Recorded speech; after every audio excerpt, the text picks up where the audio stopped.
पुरुष किसको बोलेंगे? ऊपर देखिए पुरुषयम अध्यायम, यह जो 25वां अध्याय है ये रोग और पुरुष इन दोनों के विषय में जानकारी दिया जाएगा।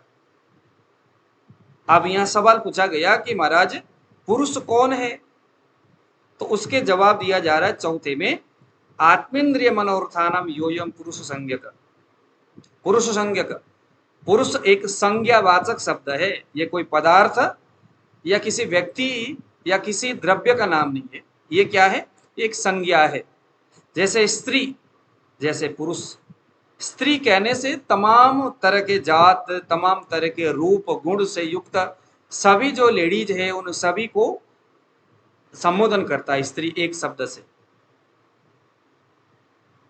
ऐसे ही पुरुष यह शब्द किस किस बात को संबोधन करता है? कहते हैं कि आत्मा, इंद्रिय, मन। आत्मा, आत्मा कितने हैं? एक ही आत्मा है। इंद्रिय कितने हैं? 10 इंद्रिय है। मन कितना है? मन भी एक ही। और कहते हैं कि मनोर्थाना, मन के जो अर्थ है, कौन कौन से अर्थ है? शब्द अर्थ, शब्द तन्मात्रा, जो जितने भी जो तन्मात्रा है, रूप रस गंध स्पर्श, हम पढ़ते आए हैं ना। तो ये जो तन्मात्रा है, जब महाभूत की उत्पत्ति हुई तो तन्मात्रा जो उत्पन्न हुआ था, तो वो मन के अर्थ आना, वो मन के अर्थ है। रूप, आंख अगर एक इंद्रिय है तो आंख से दिखाई देने वाला जो रूप है वो मन का अर्थ है। अर्थ यानी विषय। तो आत्मा, इंद्रिय, मन, उस मन के अर्थ यानी कि ये जो रूप रस गंध शब्द स्पर्श, ये यही पुरुष है। इससे संयुक्त जो कुछ भी है वो सभी पुरुष है। यानी जो जीवधारी है कोई, जिसमें आत्मा है, इंद्रिय है, मन है और मन के अर्थों को संग्रहण करने की सामर्थ्य है, उसे यहां हम पुरुष शब्द से संबोधन करेंगे। राशि रस्याय मायानम प्राग उत्पत्ति विनिश्चय। अब यह जो संदर्भ है यहाँ पर इन्होंने बताया कि यह जो पुरुष संज्ञा जो है, आगे फिर संदर्भ वसात यहाँ पर इन्होंने बताया कि महाराज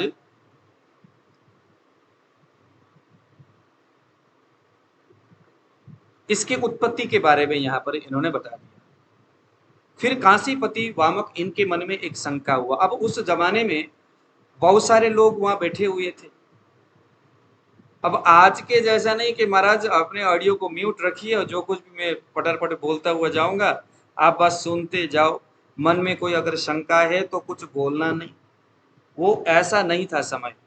वहां पर म्यूट नहीं होता था, कैमरा सारा खुला और लाउड स्पीकर भी जो है आपका जो स्पीकर है वो भी खुला। किसी के मन में जो कोई भी शंका उस संदर्भ में आता था वो प्रश्न करते थे। तो उसी भीड़ में एक व्यक्ति खड़ा हुआ जिसका नाम था वामक, जो वाराणसी का राजा था। उसने कहा कि महाराज, हाँ जी बताइए, आत्रेय पुनर्वसु जी को, कि मेरे मन में तो एक शंका है। बोला क्या शंका है? कहा महाराज तदनंतर ब्याजहारर्ष समृद्धि मुपसृत्य अभिवाद्य च, नमस्कार करके अपनी शंका बताने लगा 6 नंबर वाले में। किन्नु भो पुरुषो यज्ज स्तज्जास्तत्स्या मया स्मृता न वेत्युक्ते नरेंद्रेण प्रोक्ता चर्विषु पुनर्वसु। पुनर्वसु जी को कहने लगे, काशीपति कहने लगे कि महाराज आप ये बताइए, आपने इतने सारे पुरुष के बारे में बताया, पुरुष कौन है वो आपने बताया, मुझे आप ये बताइए कि इस दुनिया में जो पुरुष है यानी आत्मा, इंद्रिय, मन और मन के जो विषय है इसको आपने पुरुष बताया। तो अब ये बताइए क्या पुरुष और रोगोत्पादक कारण एक ही है क्या? यानी पुरुष को उत्पन्न करने वाला और रोगों को उत्पन्न करने वाला दोनों एक ही है क्या, या कोई अलग अलग है? अब आप लोग जरा अपने कैमरे को, अपने ऑडियो को म्यूट, इसको खोलिए और आप लोग बताइए जो मैंने अभी बोला समझ में आया कि नहीं। काशीपति ने सवाल पूछा कि महाराज पुरुष और रोग को उत्पन्न करने वाला कारण एक ही है या अलग अलग है? कोई एक कारण जो पुरुष को उत्पन्न करता है, क्या वही कारण रोगों को भी उत्पन्न कर रहा है क्या?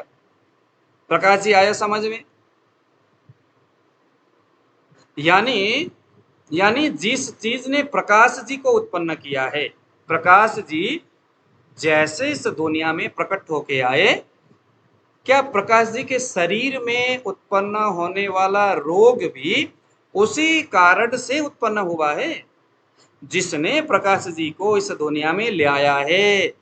क्या वही लाने वाला ही प्रकाश जी के शरीर में रोग को प्रकट करने वाला है?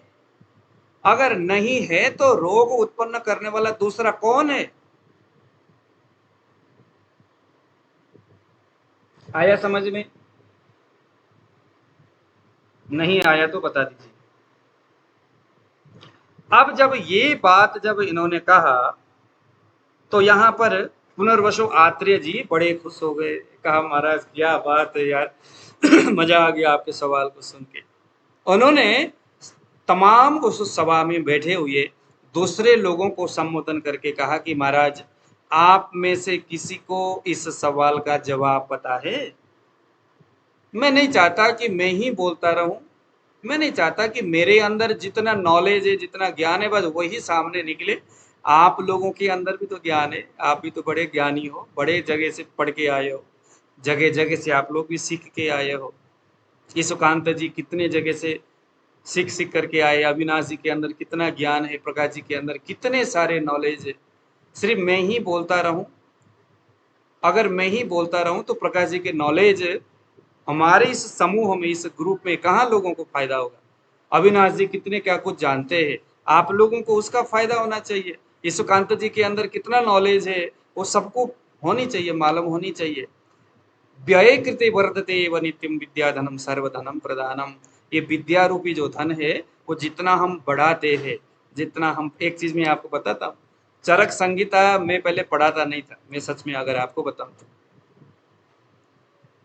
चरक संहिता में पहले मैं जस्ट नाड़ी पढ़ाने के लिए आया, और फिर किसी ने मुझे कहा, अब ईशुकांत जी को पता है, जिसने मुझे कहा उनको भी कहा वही बात। ईशुकांत जी इन दिनों जिससे नाराज है, मेरे को भी उसी आदमी ने कुछ चैलेंज किया। मैंने भी उनको कहा कि महाराज हमें अपनी क्लास में आने दो, हम भी सुनेंगे, अच्छा लगता है आयुर्वेद। तो उन्होंने कुछ वैसे ही कुछ कटु शब्द मुझे कहा, तो मैं कहा चलो ठीक है। उसके तीसरे दिन से मैंने चरक पढ़ाना शुरू किया, जस्ट तीसरे दिन से, कि मेरे पास विद्यार्थी की कमी तो थे नहीं। लेकिन मैंने पहले, हमारे एक मित्र थे, उनको मैंने बुलाया पढ़ाने के लिए। फिर बाद में अब मेरे पास विद्यार्थी थोड़े कम थे, और विद्यार्थी पैसे, अब मैं बार बार पैसे मांगना मुझे अच्छा नहीं लगता। जो कोई दे अच्छी बात है, नहीं दे मैं हालांकि बोलता तो हूँ कि महाराज दे दो, लेकिन कुछ है ऐसे जो नहीं देते, तो आप क्या करें। मैं कहा चलो आयुर्वेद व्यय कृति वर्धते, मैं पढ़ा रहा हूँ तो मुझे भी नॉलेज मेरा भी बढ़ रहा है ना, जितना जितना हम पढ़ाते हैं उतना उतना अपने अंदर भी वो चीज़ें बढ़ता है। और मैं फिर चलो, अब उनको मैंने कहा 10,000 रुपया देना, अब कभी कभी तो मैंने कहा 3,000 भी नहीं होता था। तो मैंने कहा महाराज नमस्कार, फिलहाल तो अगर विद्यार्थी बढ़ गए तो ठीक है, नहीं तो अभी कब तक, कुछ काफ़ी महीने तक तो मैं चलाता रहा उनको। फिर बाद में फिर मैं कहा चलो मैं खुद कर लेता हूँ। अब मुझे करने में कोई आपत्ति, मैं तो आचार्य हूँ संस्कृत का, मेरे को कोई दिक्कत थोड़ी होती पढ़ाने में। फिर वहां से अभी हम कितना, 1 साल तो समथिंग हो ही गया होगा पढ़ते हुए। तो कहने का मतलब, पहली बात तो नॉलेज में जो हमारे पास जो ज्ञान है, उस ज्ञान के प्रति घमंड नहीं होना चाहिए कि मैं इतना जानता हूँ उतना जानता हूँ। जितना जितना हम पढ़ते और पढ़ाते हैं उतना उतना नॉलेज बढ़ता है, कौन सी बड़ी बात है। यशुकांत जी पढ़ाना शुरू करेंगे तो उनसे भी, उनका भी नॉलेज बढ़ेगा। और वैसे भी यशुकांत जी बड़े खतरनाक हो चुके हैं, इनसे तो कुछ बोलना ही अब गुनाह है। ये तो बड़े तगड़े हो चुके हैं, कई जगह इन्होंने पढ़ पढ़ करके। और आप सभी लोग बड़े, आप लोग इंटरेस्ट लेते हो इस क्लास में भी, और मैं तो कहता हूँ जहाँ से भी कुछ नॉलेज मिलता है वहाँ से लेना चाहिए, लेकिन अच्छे जगह से लेना चाहिए।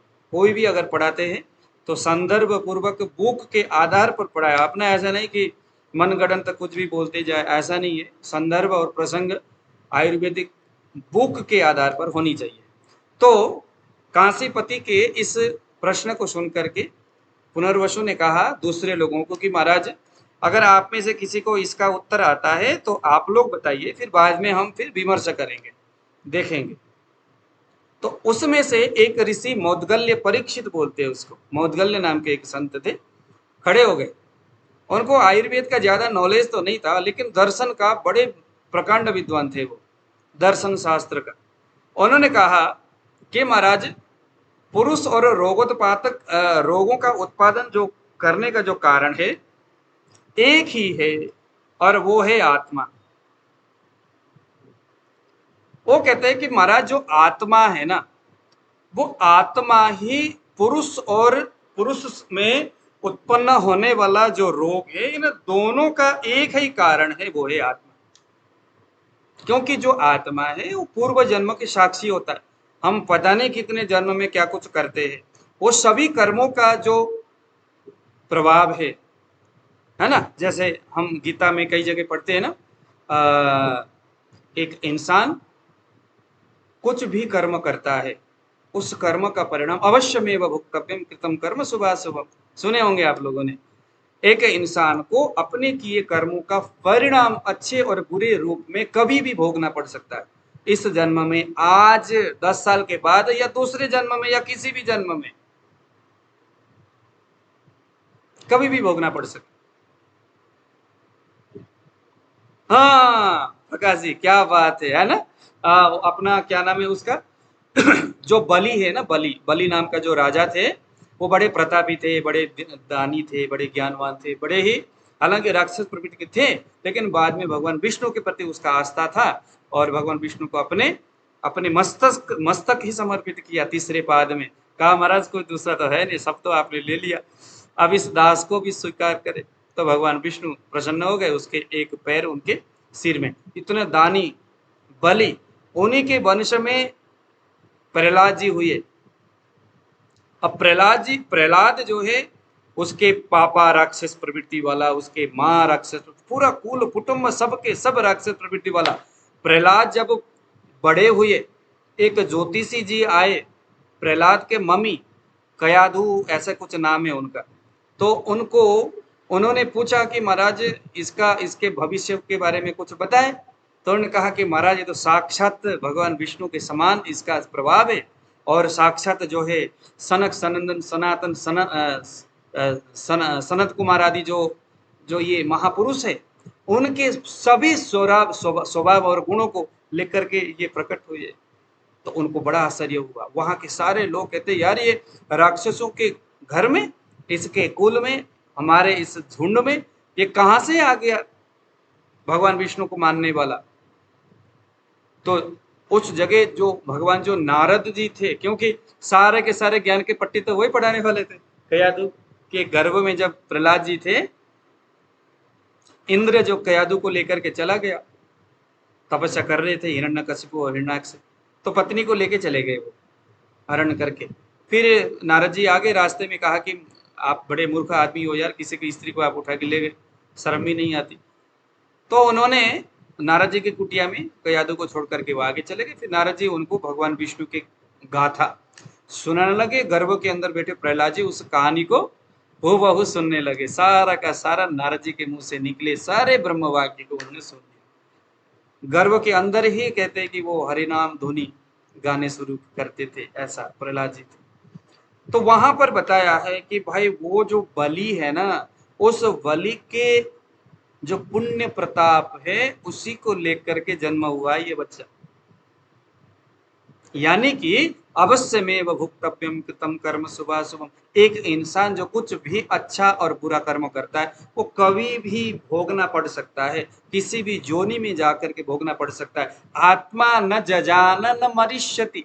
आत्मा चूंकि कभी मर नहीं सकता, कभी वो उत्पन्न भी नहीं होता, है ना। जैसे एक वस्त्र को छोड़कर, पुराना वस्त्र छोड़ के नया वस्त्र को जैसे एक व्यक्ति धारण करता है, प्राप्त करता है, जब नया वस्त्र मिलता है तो सहसा पुराने वस्त्र को छोड़ देता है, उसी प्रकार से यह आत्मा भी पुराने शरीर को छोड़ के नया शरीर प्राप्त करता रहता है। तो आत्मा वही है।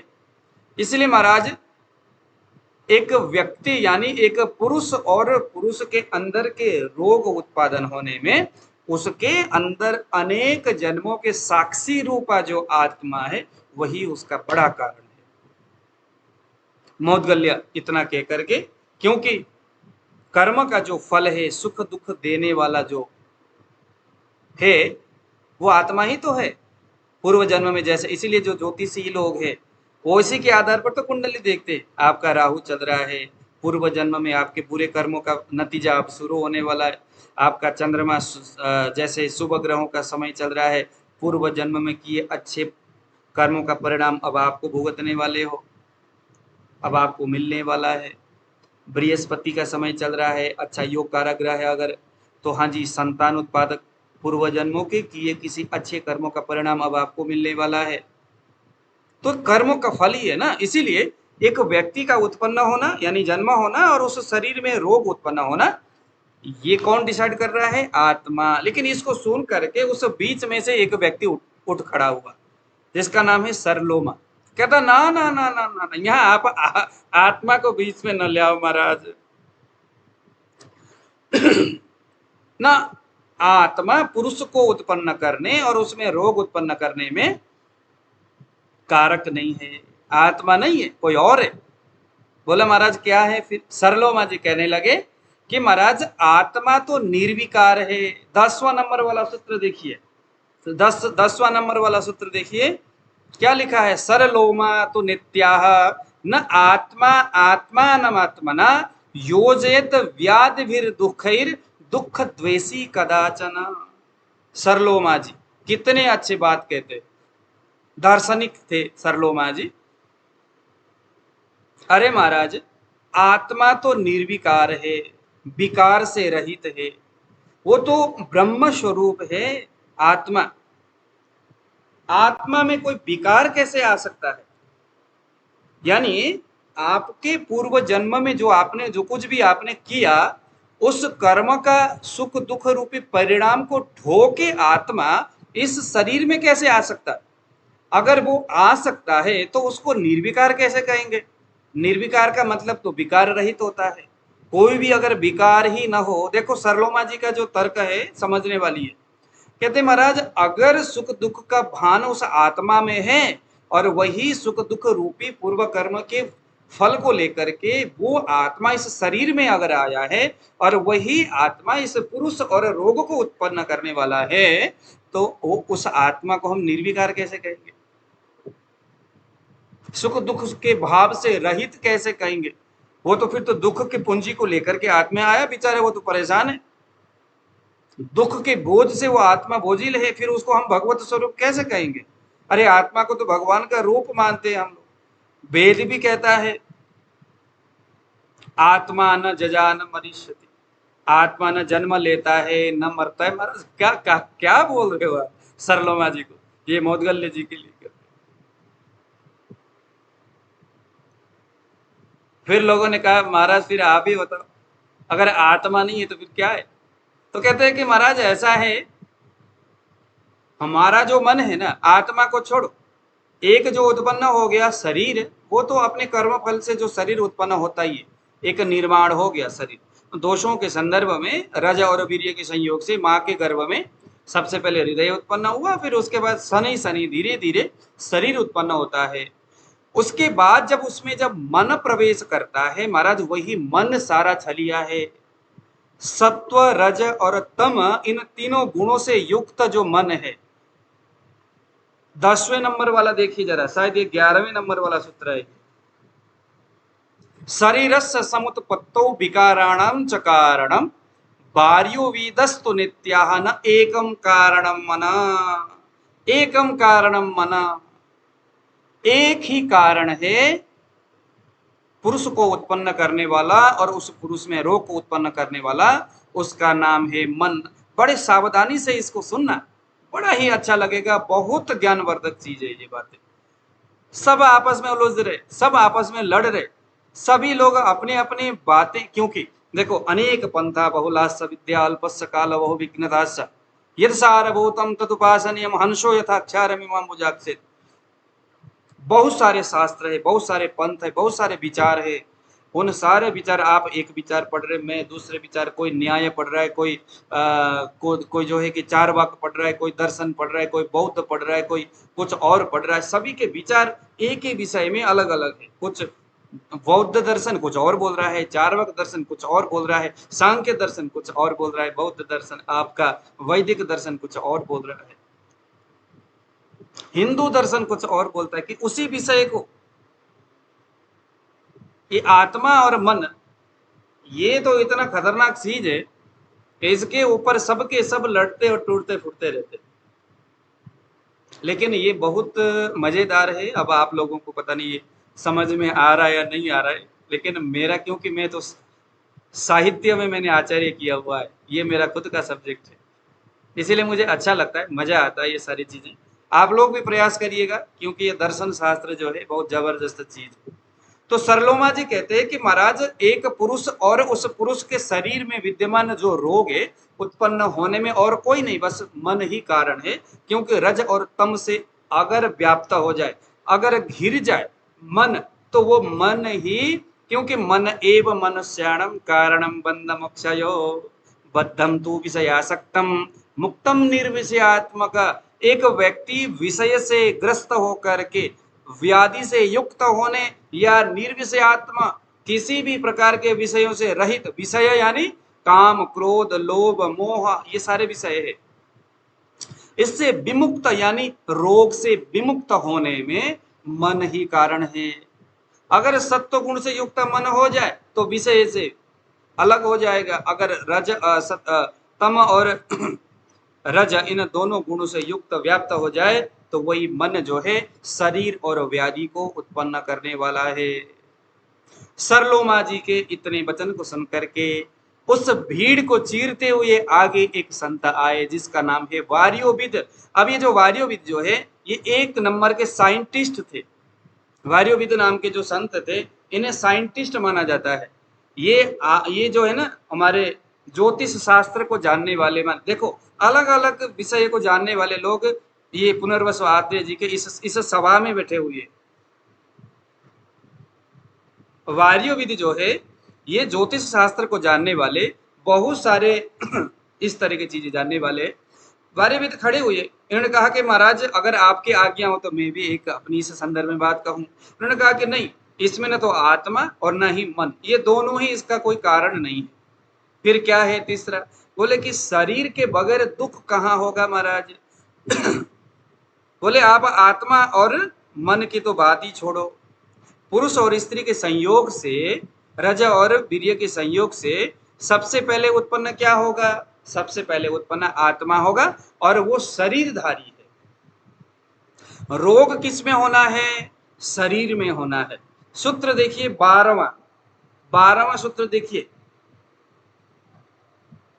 वायोर्वेदस्तु नित्याः न एकम कारणम मन नर्ते शरीराच्छारीर रोगा न मनस स्थिति ही। मन के और आत्मा के कारण से रोग उत्पन्न नहीं होता। 13वां देखिए, रस जानी तो भूतानी व्यादयस्स पृथक विदाह आपो ही रसवस्त्याता स्मृता निवृत्ति हेतव। आलो जी, ये इसका कारण है। वार्योविद बोलते हैं कि मैं भली भांति जानता हूं, एक पुरुष यानी एक किसी जीव के उत्पन्न होने और उसके अंदर रोग उत्पन्न होने में सिर्फ शरीर ही कारण है। शरीर के ही वजह से सर, क्योंकि अगर हमारा शरीर ना हो तो बगैर शरीर सुख दुख कहां से लाओगे? कैसे सुख की अनुभूति, दुख की अनुभूति कैसे होगा? जो सुख और दुख है वो शरीर ही उसका वहन करता है। बगैर शरीर का न तो आत्मा कोई अस्तित्व है, न मन का कोई अस्तित्व। शरीर तो है ना, अविनाश जी का शरीर है, जब तक है तब तक आत्मा और मन का अस्तित्व है हमारे नजर में। ईशुकांत जी का अस्तित्व तब तक है उसके अंदर मन आत्मा का, जब तक उनके शरीर है। इसीलिए वैरोविद बोलते हैं कि यह निश्चित है कि पुरुष के उत्पन्न होने और उसके शरीर में रोग होने में शरीर ही बड़ा महत्व है, बड़ा कारण है। जो शरीर है वो रस के अधीन है। जो भी हम भोजन करते हैं, सबसे पहले जो मधुर आदि जो रस उत्पन्न होता है, वो रस ही इसका आधार है, और रस जो है उसका आधार है जल। बस खत्म हो गया तुम्हारा कहानी, ज्यादा लड़ो मत। दुख का कारण जो है और शरीर उत्पादन होने में सबसे बड़ा जो कारण है वो है जल।